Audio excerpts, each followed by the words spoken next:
Today's episode is brought to you by Michelob Ultra, 2.6 carbs, 95 calories. It's only worth it if you enjoy it. Stay tuned for the Ultra moment of the week later in the episode. And come up on today's Locked On Mavs, 5 things the Dallas Mavericks have to do this offseason. Can't live without them. It's the Locked On Podcast Network, your team every day. I'm Luka Doncic, and this is Locked On Mavericks podcast. The Dallas Mavericks are NBA champions. Bang! Bang! It's good! And the Mavericks have won the game! If you don't believe, you shouldn't be here.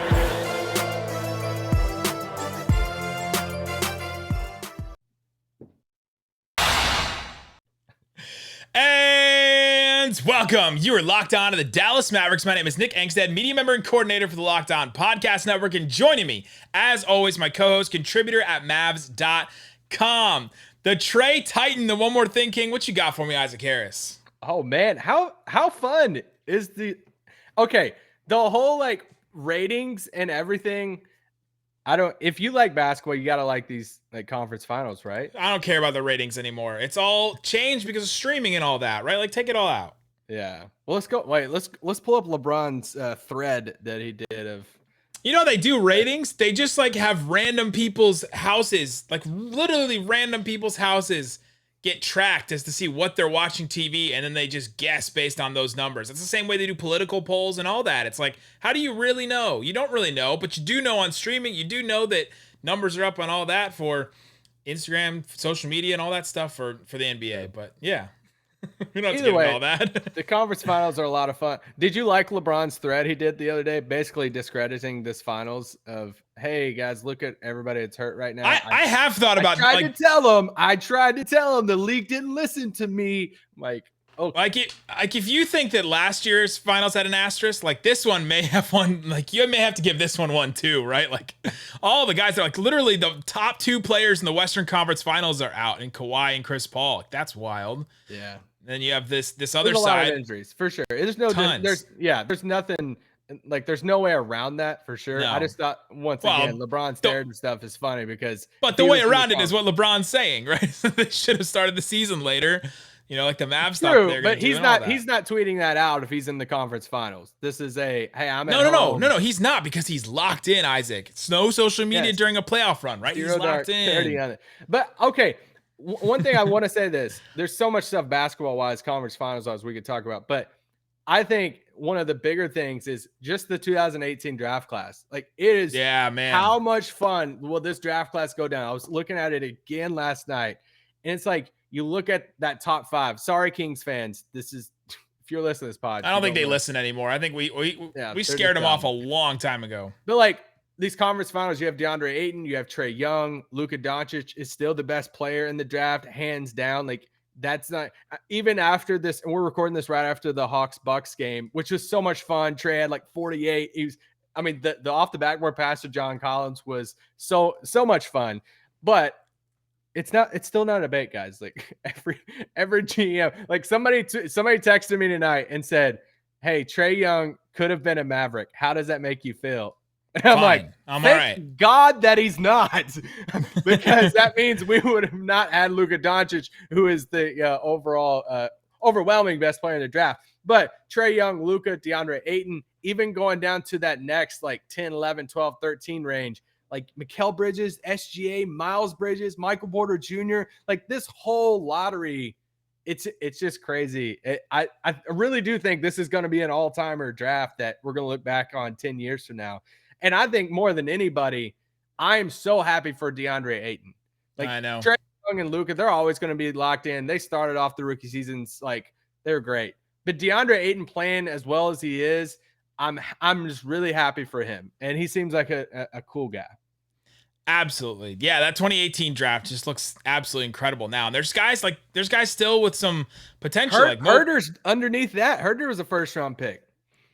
And he had 26 the other day in a freaking game 7. It's where did that come from? Yeah. Crazy. Fun That's class. A great draft. All right, today we're going to go through 5 things the Mavericks have to do this offseason that I believe. A bunch of you guys sent in some suggestions. I got get rid of Bob. That's a good one. I think that may show up on my list. Upgrade 2 to 4 players in the rotation. So like the 2 to 4 in the rotation. I think that one's a good one. One of them that I liked was make sure KP maximizes his leg strength this offseason. That was what I said, what is one thing the Mavericks have to do? And that was one of the things. Maximize KP's leg strength. Right. The other one was get Masai. I think we may be past that. Listen to yesterday's episode if you want to hear more about Masai Ujiri and the Dallas Mavericks. But all right, let's get into it. Number 1. They got to fire Reliably Vulgaris. We're just starting right in. I'm starting it right away. Might as well. They have to. It's too far gone. Maybe Spencer Dinwiddie would want to hang out with Reliably Vulgaris because of the cryptocurrency stuff and all the analytics and all that. But it's too far gone, right? This one thing, at least if we're gonna take. Yesterday my phrase was, it is what it might be. Okay, so if it is what it might be, then we saw the Reliably Vulgaris story break from Tim Cato, Sam Amick, The Athletic. That story broke. Now, all of a sudden, the Mavericks don't have... That story broke 10 days ago. If you're listening to this on Thursday, it feels like it broke 10 months ago. I know. That's insane. I sent an email to somebody in the front office of the Mavericks the day after that happened. And I went to reply to that email today, and I was like, because I was going to give it a couple weeks, and I'm like, holy crap, it's only been 9 days. And I was like, I thought it had been weeks already. I know. And I was like, oh crap, I'm going to wait a little bit longer to send that reply. Weeks off your life, maybe. Honestly, it feels like an eternity to go. Yeah, so if we're going to take it, it is what it might be. That story breaks, and then all of a sudden, Donnie Nelson of 20 plus years with the Dallas Mavericks is gone. Rick Carlisle is gone. Like, just the whole leadership structure of the Mavericks has been turned on its head. There's definitely other factors besides Reliably, but that was one of them. It may just be a symptom of some of the issues, but that was definitely one of them. It could have been the straw that broke the camel's back, whatever you want to say. How could a straw break a camel? I don't understand that. Say. Well, even the wording on this one, I would say just not bring him back because theoretically his contract ended. So he's like a quote free agent. So we can't like really fire him without him being under contract. So I think for me, I approach this first one, not specifically with Bob, but for me, there you go. Let him leave. Let him leave. I just approached this and I worded it in a way of they need to establish a healthy front office structure. Whatever that looks like. That is a way more tactical way of what I just said. Well, I'm just saying, like, okay, is there a world in which Bob's back that you're at least feeling somewhat okay with? Is there? Like, for Mavs fans? No, there's not. Only if he's not involved in basketball stuff. Yeah, but that's the thing. It's like, okay, for instance, if they announce tomorrow Masai is coming in, he's going to run the show, and Bob's going to be back. Then you'd think that Masai Ujiri agreed to that, right? Exactly. So that's what I'm saying, like a healthy structure. I still think 99% he probably needs to be gone, especially because his relationship with Luka and all of that. But I just want a healthy structure. I just want an established, healthy, whatever that looks like in the front office that we know whenever the dust smoke settles, that we know Michael Finley's in this role. Whoever it is in this role. This is the head coach. This person's, making the decisions, trade calls, and all this stuff. Because what we have learned over the past 2 weeks is there are different people making different, calls on things and meetings and trade calls and all this different stuff. So, and that's not just the Athletic piece either. I mean, if you guys have been listening to this podcast and other national podcasts, like that was well known across the league for months of that whole situation that was happening in the Mavs front office. That was we talked about on this podcast when the first time that I heard something about it, that was months ago. And it's like all these other people across the league, these national reporters saying, hey, this has been the case with Dallas for months now, like possibly a year or two now, that who's running what and all of that. So I just don't want that to be the story moving forward. So that's why number one for me is whatever it is, let it just be a healthy structure, and we know who's in their defined lanes, I guess. Let's get into the Michelob Ultra moment of the week. Man, if I had to go with a Mavs moment of the week, there's definitely some negative moments. Has there been a positive moment? Let's start kicking some moments back and forth. I got one. I feel like it's Dirk coming back, right? Well, we've been saying Dirk. I'm going to go I think this is what we're going to have to start doing with this. What a great bobblehead. This is what we're going to have to start doing at this moment. We're going to have to tie it into X-Mavs moment of the week. And I'm giving it to Jay Crowder. What a pass, bro. Whoa. Jay Crowder, incredible pass. It was just an insane I love the end of that game. It was just what a play call by Monty. The pass was just insane. And former Maverick, Jay Crowder, loved him in Dallas. Honestly, if we were going to do a non-Maverick moment, I was going to say the dunk from Ayton. That was an absolute insane basketball moment to see that happen, to see DeAndre Ayton dunk that, and to just that's how you put down a team. That's how you put down the Clippers. Yeah. Is with a dunk from out of bounds with 0.8 seconds left. Absolutely wild. The Clippers thought they had it made. Patrick Beverley was, according to Sabrina Merchant, was walking up and down the sideline screaming at the fans, the Suns fans, we got you, blah, blah, blah, all this stuff.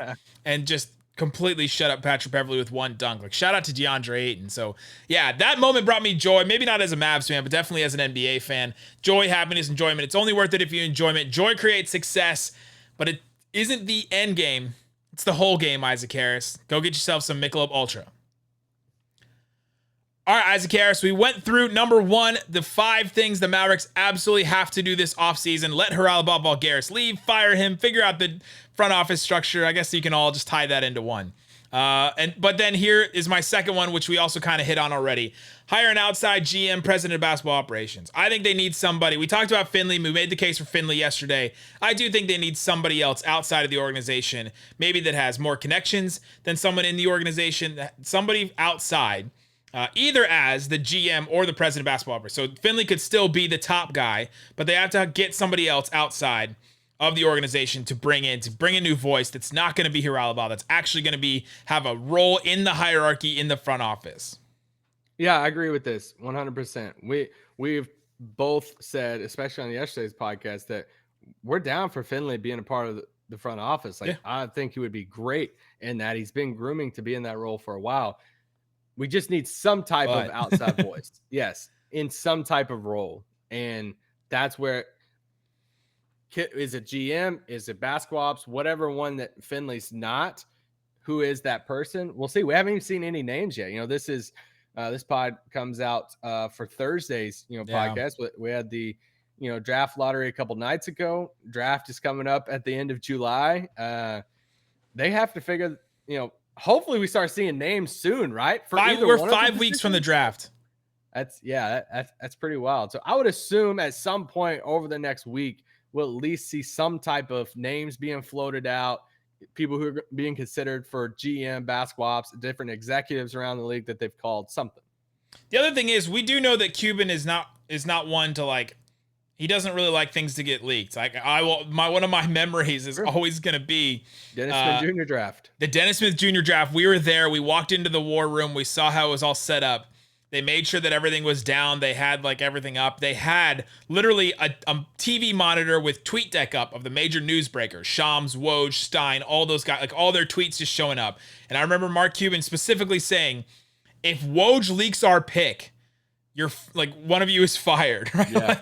One of you. I specifically remember that. So yeah, if you go back, they may be interviewing people we don't know. I doubt that, but that could be happening because they do not like leaks, and I could imagine Cuban trying to do something like that. Yeah, if they came out tomorrow with the breaking news, they hired whoever it is to be their GM.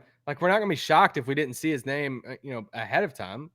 Would you be shocked if they were tomorrow they said breaking news, Michael Finley named the GM, and it came out that they didn't interview anyone else? I would be shocked if they said Michael Finley is going to be the GM and president of basketball operations together, and they didn't interview anyone else. That's where I'd be shocked. If they came out tomorrow and said, hey, Finley's going to be the president of basketball operations, we're going to continue our search for a general manager over the coming weeks, I wouldn't be shocked by that. No. Yeah, that would be interesting to me. If they just didn't interview anyone else, that would be what's the point of the search firm? Right? That would have been really confusing to me. Number 3, hire Jamahl Mosley as coach. I think we're too far down the line. Right? And maybe it's just in our mind. Maybe at this point we've talked about it for so long. Carlisle's been gone since Thursday? It's not even been a full week since he's been gone, right? And so maybe it's just in our minds we're too far down the line, but it seems like he checks all the boxes. He checks a fresh voice that also has institutional knowledge. The Luka connection, seems like he respects him. Some people will say, well, that's just Luka's buddy. It's easy to be Luka's buddy. What about being Luka's coach? He's been Luka's coach. He's been his assistant coach. He's helped him warm up. We've seen the stuff. Like, remember, like, what was it last year, the year before, when he, like, slapped Luka on the butt or slapped Luka on the head and was, like, coaching him in a moment. And it didn't seem like Luka liked that. He got over that, right? They got over that and were able to work. Will tell him like it is. Right.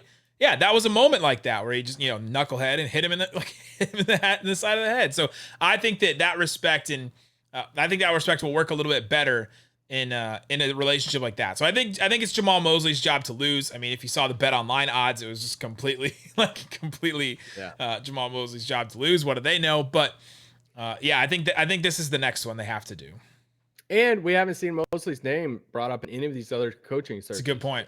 The past few off seasons, we've seen his name, linked to, I mean, gosh, off the top of my head, I know he interviewed for Cleveland. I know he interviewed for the Knicks job before Tibbs got it. Feels like there was one or two more that he's interviewed for. So it's, his name just hasn't been out there for any of them. Is that on purpose? Is that, because the Mavericks have it in the bag already? We'll see. But yeah, I think it's like what you said. We're kind of so far down the road already. And that reminds me of another road. Today on the road to the finals, our NBA playoffs coverage is brought to you by Michelob Ultra. It's only worth it if you enjoy it. And at 2.6 carbs and 95 calories, we can all enjoy the games a little bit more this season. Same question for Jamahl Mosley that we did for Michael Finley. Would you be surprised if tomorrow the Mavs come out with a presser that says Jamahl Mosley's been named head coach, the Mavericks didn't interview anyone else? A little bit. More surprised about that one than the Finley one. I expect them to interview a couple more people for the head coaching job. It's interesting. We still have, I think, well, they have to name the president of basketball operations first before they do the coach thing. So I guess I'm not surprised that they haven't named any names, but it seems like coaching. And once there's a coaching vacancy, there's usually like 5 or 6 names that pop up. I guess we had like Jason Kidd's name brought up. But yeah. Yeah, so that's why I think they would bring. I think they'll interview a couple more coaches. I could be wrong on it. If they hired a GM, president of basketball ops over the next few weeks, and then 3 weeks from now, Jamahl Mosley's named the head coach, and there's no other interviews. I guess I wouldn't be totally shocked. But if there's a position out of all of these that I think they definitely will go and interview a few more people with Mosley, I think it'll be the head coaching spot. Also, if he's gonna be a head coach, I should be able to spell his name right. Well, it's not a normal spelling of Jamahl. I always get the H. The H can go in any spot in that name, I think. It could be a silent at the beginning, could be silent at the end. Yes. I always get it wrong. All right, there you go. I think that's number 3 that they have to do. And I'll say this. What they have to do if they hire Jamahl Mosley, it's what we've been saying this over the past few pods. Bring in experienced staff with him. Same thing. Bring in a Terry Stotts as a lead assistant next to him. Bring in somebody who's been there, done that you look at. I mean, even Ty Lue, who won a title, at least had Kenny Atkinson that's been on the bench with him this season, who's been a head coach for, the Nets and stuff. That's the thing. You see some of these young coaches get elevated into these spots. Then they surround the young coaches with what Steve Nash is, doing in Brooklyn and stuff. So, and if not just a head coach, it's not always a head coach thing, right? Because you look at Boston's new coach. I don't even want to try to say his last name because Ime Udoka. Okay, Udoka. I mean, he's been under Pop forever, but they went in Brooklyn to a first-time head coach of Steve Nash and said, we want to get one of the top assistants in the league and bring him to Brooklyn. And that's what he did. Went to Brooklyn, helped Steve Nash and stuff, in addition to D'Antoni and other people. And then, bam, he's a head coach in Boston now. So that's what they have to surround Mosley.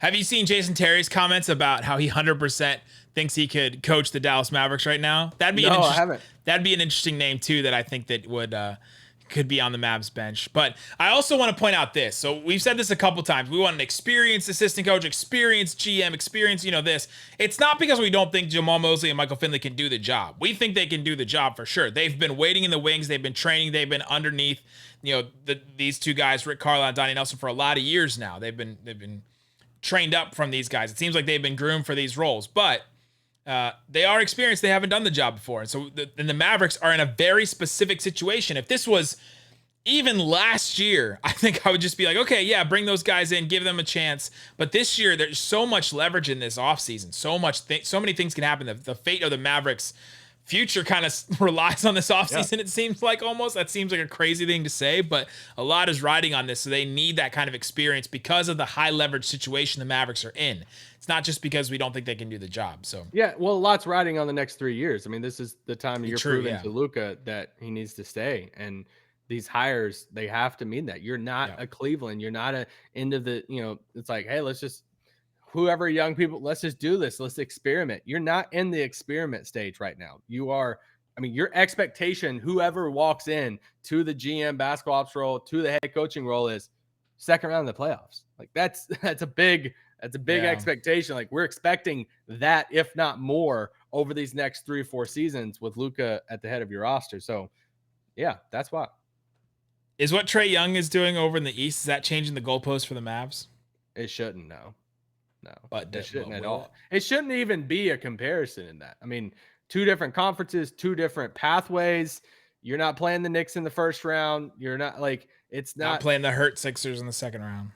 Well, yeah, I don't want to say and do the discrediting thing. It's just that it was a beneficial path for, what Atlanta's doing right now. It's a lot of fun. Like they're taking advantage of the opportunity. They're beating the teams in front of them. That's the thing. I just don't think that's a very dangerous game. Honestly, it's dangerous for fans too. It's like, if you can't watch the Hawks right now and just enjoy it, but you're just sitting back saying, I hate everything about my life because the Mavericks ain't doing what the Hawks doing, man, I don't like, I'm not doing that. I'm just enjoying basketball right now watching the Hawks. But you should not, like, Mavericks can't be looking at Atlanta saying, look at Trae Young in the finals. That's, oh my gosh, that changes all of our goalposts. No. Coming up, let's get into the last 2 things the Mavericks absolutely have to do this offseason for them to take a step forward, to calm fans down, to do all these things. We'll get into that. But before we do, let's talk about rockauto.com. Save time and money using rockauto.com. Why would you want to spend 30%, 50%, even 100% more for the same parts from a chain store or a car dealership? For example, for a Honda Odyssey, a fuel pump is $353 from a chain store, or it's $216 from rockauto.com. All you have to do is order and get it sent straight to your house. It's easier too. It's more convenient for you. You save money. It's more convenient. All that. It's family business serving do-it-yourselfers for over 20 years. If you're somebody that thinks, man, I can do that, then go ahead and buy your parts at Rock Auto. Prices are reliably low and the same for every single customer. Go explore their easy-to-use website today and find the solution to your auto part needs. Go to rockauto.com right now. See all the parts available for your car or truck. Write Locked On in their How Did You Hear About Us box so they know that we sent you. Amazing selection, reliably low prices, all the parts your car will ever need. rockauto.com. Also, betonline.ag. Use the promo code LOCKEDON. Get a 50% welcome bonus. The money you put in $100, you get 50% more. You get $50 to use on some of these games. Today, Thursday, Phoenix Suns, a 1-point favorite against the Clippers in LA. That one's fascinating. The Clippers have now lost the first 2 games of each of their first 3 series. That's pretty wild. It seems. I bet no team. Actually, I know no team has done that before, because the Clippers were the first team to win their first 2 series while going down 0-2 in both of them. So there's no team in NBA history that's ever lost the first 2 games of 3 series in the playoffs, because no team's made it that far. That's pretty wild to me. So if they're going to lose game 3, Chris Paul seems like he's going to come back. Kawhi Leonard is not. Maybe 1 point is not big enough. Go bet on it on BetOnline if you think that the Suns can pull that off. BetOnline, your online sportsbook experts. All right, Isaac Harris, let's get into our last 2 things the Mavericks absolutely have to do. I want to spend a little bit of time on this one. Rebrand? I think the Mavericks changed the logo. No, that was a couple things. One person on my tweet said, change the logo. It needs to be more tough. Yeah, that's what's wrong with the Mavericks. Their logo's not tough enough. Add 2 starters / rotation players. You can, whatever you want to call this. You don't have to necessarily add 2 starters, but if you add a solid rotation player that could be a spot starter and all that stuff, I think it's okay. But I think they absolutely have to do this. I think if we're going to try and learn anything from what the Hawks did, they got a bunch of solid players. They were able to. They had a bunch of cap space. They were able to throw some money at some guys. The Mavericks can do that this offseason. They have that kind of money to throw at some guys this offseason. They need to add 2 rotation players. It would be great if they could be starters. or not. But I think they absolutely need that and build on the rotation they already have. I think overall, and we heard Zach Lowe say this on his podcast, the Mavericks rotation overall is fine, save for the 2, 3, and probably 4 players in the rotation. Like Tim Hardaway Jr. can be your third best player, can be sometimes your second best player, depends on the day. Jalen Brunson, I think sometimes can be your fourth, can be your third best player on some nights, but they need somebody to consistently be that number 2. And if it can't be KP, which he couldn't be against the Clippers, there were times during the regular season where he definitely was, and he averaged 20 points a game, and he had an overall pretty fine season offensively. He could be that number 2, but if he can't consistently be that number 2, then they need to add a number 2 player, or they need to add a third player that can be 100% consistent and just bring it every single night. They need somebody like that, and I think they need 2 players to add to this rotation. Yeah, I kind of separated this on my list into 2 different types of players, but I'll just go with this one. I'll say another creator. I think they desperately need another bucket getter on the team. And whatever that looks like, whatever, I think there's a perfect pathway. You could look at him and, man, I would love for that to be a Paul George type. That's a wing guy who can get buckets, but he can play defense too. But at this point, it's like, I just want somebody to take the offensive load off of Luka. Like, that's all I want. And would love Kyle Lowry, we've talked about Lowry a lot and his perfect fit in Dallas, but they just have to get some type of another creator on the floor with Luka. Masai and Lowry, bring them. Yeah. And Kawhi. Get Kawhi too. And Kawhi. And then I feel like DeRozan's been kind of a hot name among the fan base. Well, Kawhi didn't play with DeRozan, so. Oh, yeah, that's true. That's true. I'll lump in my other one to this, and this kind of goes, I just said a vet. Like, they just have to we've been hammering this forever. Like, I just want a vet on this team that's going to be in the rotation, like playing a lot of minutes. If it's not a starter, it's like 6th man or 7th man. Like, it's somebody that's playing 25 to 30 minutes a night, 20 minutes a night, somebody like that. And I mean, like, watching PJ Tucker, seeing what PJ Tucker's, doing with Milwaukee right now, like, that's the type of stuff. I know he looked cooked through a lot of the season and stuff, but like watching him on my TV, I'm like, dang, man, I just want a vet like that. You know what? Dallas. You know who looked cooked last year and also was really good in the playoffs was Rondo, right? Like, sometimes these vets just do this, and that's the type of vet the Mavericks need. Maybe they look terrible during the regular season, and I thought maybe Josh Richardson could do that. Turned out to be the exact opposite of that, but. And preferably a vet that's like won a title or made deep playoff runs, somebody like that. I think they're past the point of the only vet experience they have is just the end of the bench guy. Like, they need 1 or 2. I mean, preferably you have 2 of those guys in the rotation playing a lot of minutes. Well, and I mean, this is a pretty young team. Some guys are a little older, but they don't have a ton of experience on this team in general. Like, who's been in the league the longest? It's JJ Redick, obviously, but he got brought in really late in the season and all that. And then he was hurt in the playoffs and didn't play. By the way, that's an interesting what if. What if JJ Redick had played and hit like 3 threes in a game and the Mavs like Yeah, I just wonder how much he would have played against the Clippers. It could have been hard, but the margins were just so small they're so small for the Mavericks, and they just could have gotten one more thing. After JJ Redick, guess who has the most experience on the Mavericks? Dwight Powell. Tim Hardaway Jr. 7 years. Oh, playoffs. No. Just straight up overall. Oh.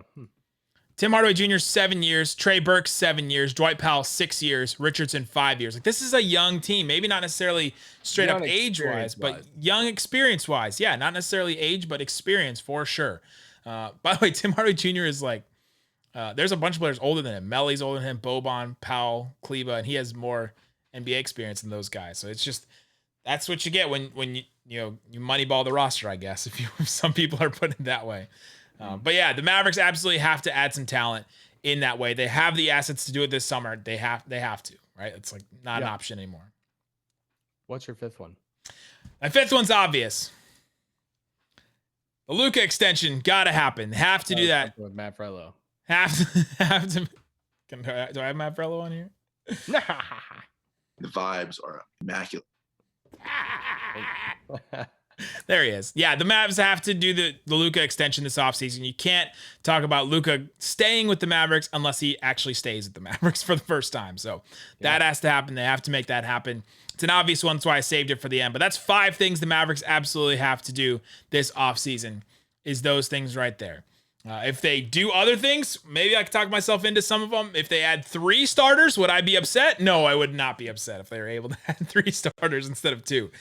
Any qualms or any other things you want to add? Oh gosh, no. I mean, yeah, I think you could try to fit in like a KP one there somewhere of just like figuring out his role. Like you got to figure that out this offseason. If he's just the stand in the corner guy from this point moving forward, is that really what you want to spend $30+ million on for next 3 seasons? Or is this the offseason that you like really define it out? Like he really takes a step forward over the last, from these last 2 seasons where he's fully healthy and you're like, all right, new coach, new system. We're going to really work hard at integrating him into this offense and he's healthy.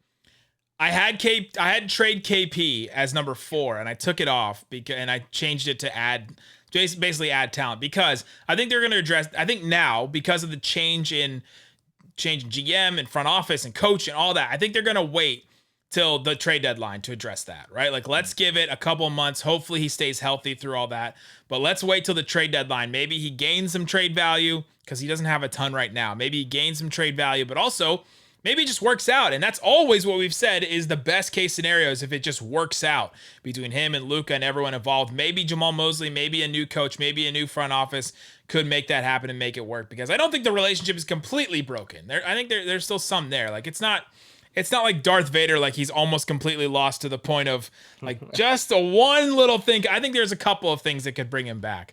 Well, yeah, that's what I was gonna say too. I mean, I think there's an off the court angle to it too. It's not just him being healthy. It's not all that. There's an off the court angle too of, him and Luka's dynamic, their chemistry, their relationship. What does Luka feel about it? What is KP? Was KP just wanting to get to the offseason and like, hey, all right, I want a fresh start now. Let's do it. So where are their mindsets at too off the court? That has to factor into it also. Also, if the Mavericks did like promise KP, hey, we'll trade you this offseason, guess who's not there anymore? The Mavericks front office. Who made the promise? That's like when you have things like you're at a job and you have all these things like in your brain that you didn't write down that you can't tell the next person when you're gone after that. Like there's all these little things, all these deals you had that you keep on the table because you're not there anymore. Note for the next guy. Hey, just heads up. I promise KP. Right, he writes it on a napkin, like sends it to him. There you go. That's 5 things Mavericks absolutely have to do. Let us know in the comments. What are 5 things the Mavericks, or what's one thing the Mavericks absolutely have to do this offseason? Maybe pick one of the ones I said, maybe something else. Follow us on Twitter at Locked On Mavs. Guys, thanks so much for listening to Locked On Mavs. Peace out. Boom.